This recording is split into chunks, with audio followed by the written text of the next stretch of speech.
Bom dia, meus manos, meus queridos. Deus abençoe, graça e paz. Estamos começando mais um dia nesse feriado, né? Feriado que caiu nesta quarta-feira. Louvado e engrandecido seja o nome do Senhor. Se estamos aqui, porque o Ebenezer se cumpriu, está se cumprindo. Até aqui nos ajudou o Senhor. Se estamos com vida, respirando esse ar, é porque a misericórdia do Senhor renova-se a cada manhã. E eu quero trazer para a nossa reflexão hoje o Salmo 31, versículo 14 e 16, que diz assim: Mas eu confiei em ti, Senhor, e disse, tu és o meu Deus. Os meus tempos estão nas tuas mãos. Livra-me das mãos dos meus inimigos e dos que me perseguem. Amém? Vamos falar com o Papai do Céu nessa manhã. Senhor Deus Santo, vivo, poderoso e Criador dos céus e da terra. Deus, a ti toda a honra, toda a glória e todo louvor. Deus, em tuas mãos eu quero colocar minha vida e a vida de todos aqueles que nos acompanham nesta manhã. A vida da minha família, de todos os familiares daqueles que nos acompanham, Pai, como criatura nas mãos do Criador. Porque o melhor lugar para nós estarmos é em tuas mãos. Continua nos abençoando com a tua presença, tornando os nossos dias mais alegres, abençoados e prósperos. Ó Deus, que seja repreendido do nosso meio todo espírito de enfermidade, de desânimo, de contenda, de inveja, todo espírito contrário à tua vontade, ó Pai. Te peço, Deus, que a tua infinita misericórdia esteja sobre cada um de nós. Em nome de Jesus. Amém. E graças a Deus. Proteção de Deus. A vida nas mãos de Deus é algo tremendo. Então, entregar nossas vidas aos cuidados de Deus é um ato de fé. Por quê? Porque significa colocar nossas vidas completamente sob o seu poder, debaixo da sua sabedoria e misericórdia, para sermos guiados e preservados exclusivamente de acordo com a vontade de Deus. Muitos não entendem isso aí. Mas se assim nós fazemos, o Deus Criador dos céus e da terra, o Deus do universo, promete se responsabilizar totalmente por nós, nos alimentando, nos vestindo, nos abrigando e guardando os nossos corações de todo mal. Jesus, ele deu um exemplo final desse tipo de renúncia e podemos classificar como uma renúncia santa quando ele foi para a cruz. Então, logo antes de entregar o seu espírito, Jesus clamou em alta voz dizendo, abre aspas, Pai, nas tuas mãos entrego o meu espírito, Lucas 23, 46. Então Cristo literalmente pôs a guarda tanto da sua vida quanto do seu futuro eterno e custódia nas mãos de Deus Criador, do seu Pai. E fazendo assim, colocou a alma de todas as suas ovelhas nas mãos do Pai, a minha e a sua. Então, nós podemos até propor que no mundo em que as pessoas estão cada vez mais interessadas em si mesmas, ou seja, autoconfiantes, no entanto confusas e inseguras, principalmente acerca do dia de amanhã. Em que circunstâncias poderíamos nos aproximar de Deus e dizer-lhe com a mesma convicção de Davi, quando ele escreveu aí esse salmo? E a convicção de Davi foi, nas tuas mãos estão os meus dias. Então, com que convicção podemos dizer isso, que em tuas mãos estão os meus dias? Eu quero dizer para você que mesmo sabendo que Deus tem autoridade, sabedoria, boa vontade e amor, para sermos convictos como Davi, existe pelo menos 3 aspectos que devem ser considerados. Primeiro ponto que nós vamos achar aqui, esse aspecto considerado aquilo que disse Davi, em tuas mãos, eu coloco a minha vida, é que Davi tinha certeza que Deus protege o seu povo amado. Então, se queremos confiar nossas vidas alguém, então nós temos que saber se este alguém tem poder de nos guardar de todos os perigos, ameaças e violências. Caso contrário, a nossa confiança é inútil. Então a direção de Deus na vida de Davi fazia toda a diferença. Quando Davi nasceu, Saul já era rei, há 23 anos. Saul reinou por 40 anos, Davi foi assunto ao trono com 17 anos. Então, Davi ele tinha plena convicção da direção de Deus, que a direção de Deus fazia toda a diferença na sua vida. Então, outro ponto aqui é que um pensamento que Deus protege o seu povo é que esse Deus, ele é todo poderoso. Ele é infinitamente sábio e um amigo mais que um irmão. O apóstolo Paulo, ele escreveu na segunda carta que ele escreveu a Timóteo, no capítulo, no versículo 2, versículo 12, parte B, diz assim: eu sei em quem tenho crido, e estou certo de que ele é poderoso para guardar o meu depósito até aquele dia. Então Paulo está dizendo: eu coloquei a minha vida nas mãos de Deus, e estou convencido de que ele não irá trair a minha confiança. Ao contrário, fielmente cumprirá a sua palavra no sentido de me guardar, porque pode e quer fazê-lo. Então, Paulo está dizendo aqui que esta tem sido a minha experiência no Senhor com Jesus. Então, podemos entregar nossas vidas nas mãos de Deus ou então nos responsabilizar pela nossa própria proteção e guarda. A nossa própria proteção e guarda é uma tarefa meio que impossível. Porque, querendo ou não, nós somos dependentes de Deus. O ar que nós respiramos não compramos. É dado de graça e sem ele ninguém vive. Ninguém vive. Então, se você colocou a sua vida totalmente nas mãos de Deus, então nós vamos para o segundo ponto. Você será capaz de suportar todo e qualquer sofrimento, porque você colocou sua vida nas mãos de Deus. E a Bíblia diz que tudo contribui para o bem daqueles que amam a Deus, segundo o chamado do seu propósito. Então não importa a calamidade que venha sobre você, não é uma condenação espiritual. Ele quer que você seja capaz de atravessar o seu dia a dia sem medo ou ansiedade, confiando totalmente no seu cuidado. E a sua submissão a Deus tem um efeito prático na vida. Como assim, pastor? Bom, quanto mais submisso estiver aos cuidados e proteção de Deus, mais indiferente você estará às condições ao seu redor. Porque os problemas vão surgir todos os dias, as enfermidades vão surgir na sua vida como surgiu na vida de muitos. Ninguém vai viver para sempre. Olha os apóstolos, homens de Deus, faziam milagres. Eles estavam com suas vidas nas mãos de Deus. Então, se você entregou a Ele a sua vida, não ficará constantemente imaginando como será o próximo passo ou qual será. Não vai ficar assustado com as notícias horrorosas que o rodeiam. Não ficará oprimido quando pensar nos dias que virão. Isso porque você entregou a sua vida, a sua família e o futuro nas mãos seguras de Deus. Também a entrega da nossa vida nas mãos de Deus não pode ser forçada. É outro ponto interessante. Não fique fazendo ou se predispondo a fazer aquilo que as pessoas dizem que você tem que fazer. Você pode fazer tudo aquilo que a Bíblia diz que você pode fazer.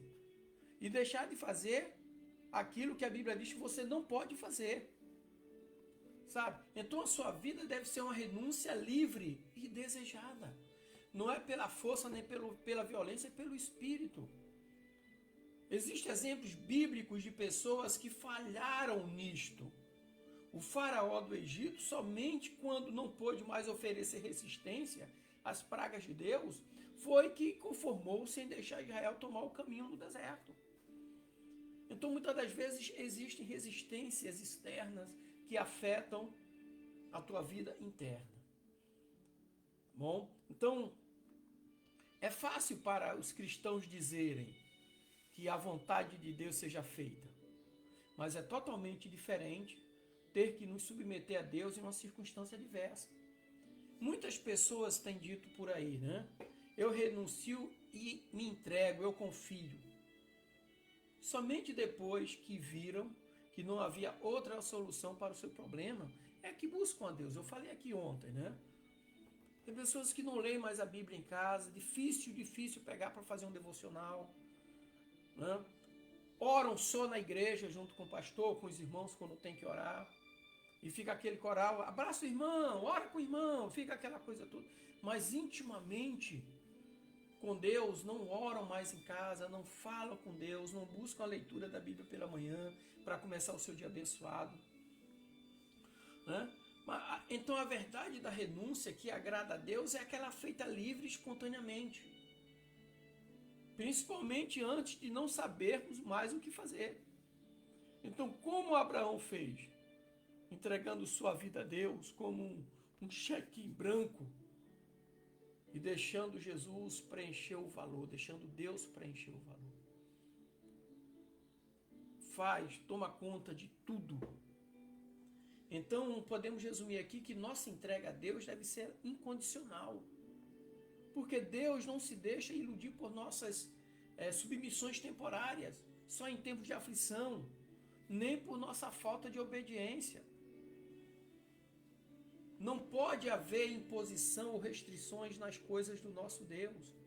Temos que deixar todo o controle nas suas mãos. Porém, uma das coisas mais difíceis é que nós cristãos temos que fazer é simplesmente nos lançar na dependência completa de Deus. Outro dia eu vi uma frase na igreja, não vou citar o nome, que diz assim: a oração autoriza Deus agir. Coisa desse tipo. Eu falei, não. Pensei comigo, né? Falei, minha autorização não autoriza Deus a fazer nada. Nós apenas falamos com Deus e a oração gera uma possibilidade em mim. Gera a minha confiança em Deus. Quando eu oro, quando eu falo com Deus, primeiro agradecendo, segundo me colocando nas mãos dele, como criatura nas mãos do Criador, e lanço mão da esperança, esperando Deus agir. Né? Mas a oração autorizar Deus a agir, eu não dou permissão para Deus fazer nada, Ele é Deus, Ele curando, Ele é Deus, se Ele não curar, Ele também é Deus. Então nos lançar na dependência completa de Deus. Isso é o que nós cristãos temos que fazer. A renúncia total a Deus é uma tarefa impossível ao homem natural, porque ela só pode ser feita pela fé. O Salmo 31, que nós lemos aqui, é uma oração de Davi, do começo ao fim, onde o versículo 15 é o ponto alto de sua súplica. É como se Davi dissesse a Deus: nas tuas mãos estão os meus dias, porque sem a tua ajuda, proteção e providência, em minha vida eu não tenho condições de dar um passo sequer. Versículo 15 é o ápice aqui do capítulo do Salmo 31. Então depender de Deus em tudo, confiar totalmente nele, ser dirigido pelas suas mãos, deveriam ser os nossos maiores ideais todos os dias de nossa vida. Porque na vida o que realmente deve importar ao servo e a serva de Deus não é se os sonhos serão ou não realizados, se haverá ou não muito dinheiro no bolso e saúde para dar e vender durante o ano, mas sim poder entrar, passar e sair de mais um ano com a mesma certeza de Davi. Nas tuas mãos, Senhor, estão os meus dias. No entanto, ou entretanto, né, temos que estar ciente de que, uma vez feito esse compromisso nós acionamos um alarme sonoro no inferno. Sabe? Logo que um cristão entrega-se ao controle do Senhor, colocando todos os problemas de sua vida nas mãos dele, Satanás se levanta para se opor e ele age com ferocidade. Ele vem feroz para cima de você. E eu costumo dizer sempre que Satanás, ele vai agir na nossa vida no território dele. Qual é o território de Satanás? Na nossa fraqueza. Paulo dizia assim: quando eu penso que estou forte, estou fraco. E quando eu penso que estou fraco, aí eu estou forte. Mas Paulo só veio declarar isso com maior, veio declarar isso aí. E ele tomou algumas posições, né? Ele disse: eu não vivo mais, mas Cristo vive em mim. Né? Então, certa vez aconteceu com Paulo o seguinte: enquanto ele caminhava como fariseu, longe da vontade de Deus, ele não teve nenhuma oposição do diabo. Mas quando colocou sua vida inteiramente na custódia de Deus, ele foi implacavelmente perseguido e atacado. Inclusive o grupo que ele fazia parte para perseguir os cristãos passaram a persegui-lo. Então eu quero dizer para você, meu irmão, meu amigo, né? Independente da sua religião, se você entrega tudo a Deus, ao Deus Criador dos céus e da terra, ao único Deus, né? A Jesus, você terá uma feroz oposição de todos os poderes da treva contra você. Satanás erguerá montanhas de situações difíceis diante de você, tentando dirigir você à incredulidade. Ele vai inundar sua mente, seu coração com dúvidas e medos. A sua estratégia é simplesmente direcionar o seu olhar para as coisas ruins, afastando você das promessas de Deus. As promessas de Deus são de proteção de qualquer crise. Satanás fará qualquer coisa para manter nosso foco longe de Jesus. Nós também sabemos, pelas Escrituras, que todos aqueles que se comprometeram a seguir a Cristo experimentaram esse tipo de perseguição. A começar pelo próprio Jesus. Mateus capítulo 4 fala da tentação de Jesus no deserto. O Espírito levou ele para o deserto para ser tentado diretamente por Satanás. E Jesus venceu pela palavra, e sempre que ele resistia a Satanás, ele dizia: está escrito. Isso serve para mim e para você. Quando a dúvida bater no teu coração, recorre à palavra. Jesus disse assim, João 17:17, santifica-os na verdade, a tua palavra é a verdade. O salmista no Salmo 119, versículo 105 diz assim: lâmpada para os meus pés é a tua palavra e luz para os meus caminhos. O salmista também nos ensina que a tua palavra eu guardei no meu coração para não pecar contra ti.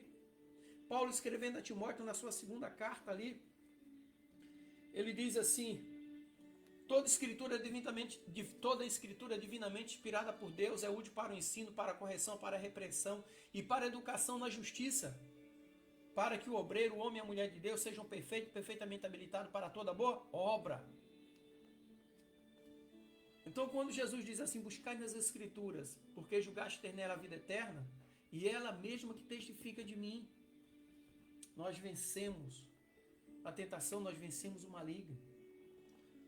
Então, nós podemos concluir aqui dizendo o seguinte: será que temos confiado em Deus com a mesma intensidade de Davi?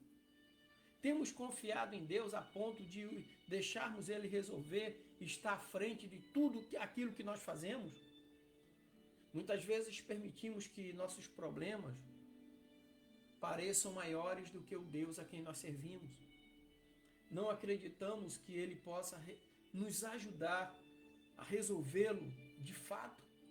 Ou então esperamos que Ele resolva do nosso jeito. Então nós precisamos ser ousados na nossa fé. Ser ousado para que Ele faça a vontade dEle. E lembre-se, o choro pode durar uma noite, mas a alegria vem ao amanhecer. Não há problema que resista a uma boa noite de sono.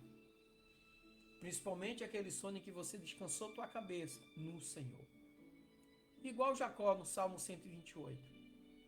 No versículo Gênesis 28. Jacó em Gênesis 28, quando ele saiu, ele chegou a determinado lugar, pegou uma pedra e colocou sua cabeça ali para descansar. A rocha. Ele pegou uma rocha e descansou a sua cabeça na rocha. E ali ele viu os céus abertos. E viu uma escada posta. E os anjos de Deus subiam e desciam através daquela rocha. E mais tarde, João, capítulo 1, versículo 51, 52 ali, ele diz assim: em verdade vos digo que vereis os céus abertos e os anjos de Deus subindo e descendo através do Filho do Homem. Quando nós descansamos na rocha que é Cristo Jesus, os céus se abrem. Então o choro pode durar uma noite, mas a alegria vem ao amanhecer. Entrega o teu caminho ao Senhor, confia nele e o mais tudo ele fará. Amém? Que Deus abençoe, meu querido, e dê um dia alegre, abençoado e próspero. Em nome de Jesus.